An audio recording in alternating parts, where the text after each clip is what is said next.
Mr. President, we exercise our right of reply to one more attempt by the leader of Pakistan to tarnish the image of this august forum by bringing in matters internal to my country and going so far as to spew falsehoods on the world stage. While such statements deserve our collective contempt and sympathy for the mindset of the person who utters falsehood repeatedly, I am taking the floor to set the record straight. Regrettably, this is not the first time the leader of Pakistan has misused platforms provided by the UN to propagate false and malicious propaganda against my country, and seeking in vain to divert the world's attention from the sad state of his country, where terrorists enjoy free pass while the lives of ordinary people, especially those belonging to the minority communities, are turned upside down. Mr. President, member states are aware that Pakistan has an established history and policy of harboring, aiding, and actively supporting terrorists. This is a country which has been globally recognized as one openly supporting, training, financing, and arming terrorists as a matter of state policy. It holds the ignoble record of hosting the largest number of terrorists proscribed by the UN Security Council. Mr. President, we marked the solemn occasion of the 20th anniversary of the 9/11 terror attacks just a few days back. The world has not forgotten that the mastermind behind that dastardly event, Osama bin Laden, got shelter in Pakistan.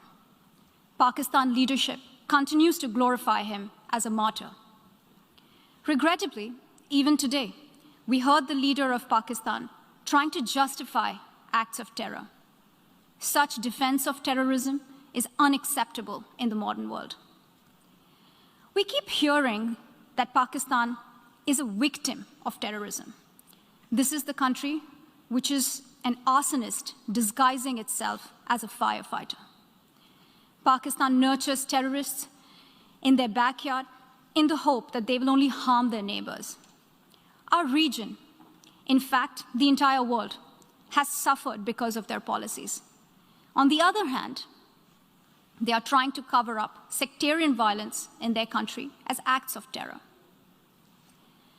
Mr. President, this is also the country that still holds the despicable record in our region of having executed a religious and cultural genocide against the people of what is now Bangladesh. As we mark the 50th anniversary this year of that horrid event in history, there is not even an acknowledgement, much less accountability. Today, the minorities of Pakistan, the Sikhs, the Hindus, the Christians, live in constant fear and state-sponsored suppression of their rights. This is a regime where anti-Semitism is normalized by its leadership and even justified. Dissenting voices are muzzled daily, and enforced disappearances and extrajudicial killings are well documented.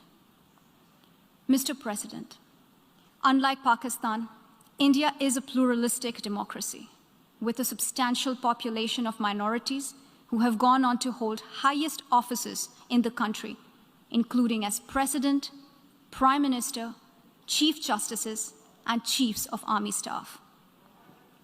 India is also a country with a free media and an independent judiciary that keeps a watch and protects our Constitution.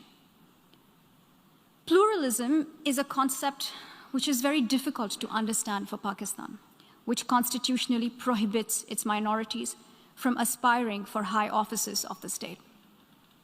The least they could do is introspect before exposing themselves to ridicule on the world stage.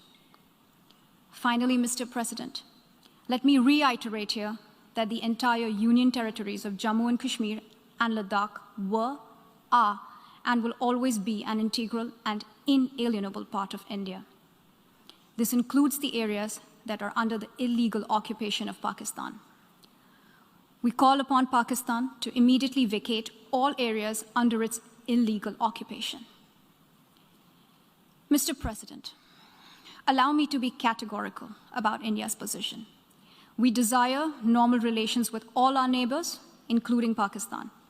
However, it is for Pakistan to work sincerely towards creating a conducive atmosphere, including by taking credible, verifiable, and irreversible actions to not allow any territory under its control to be used for cross-border terrorism against India in any manner.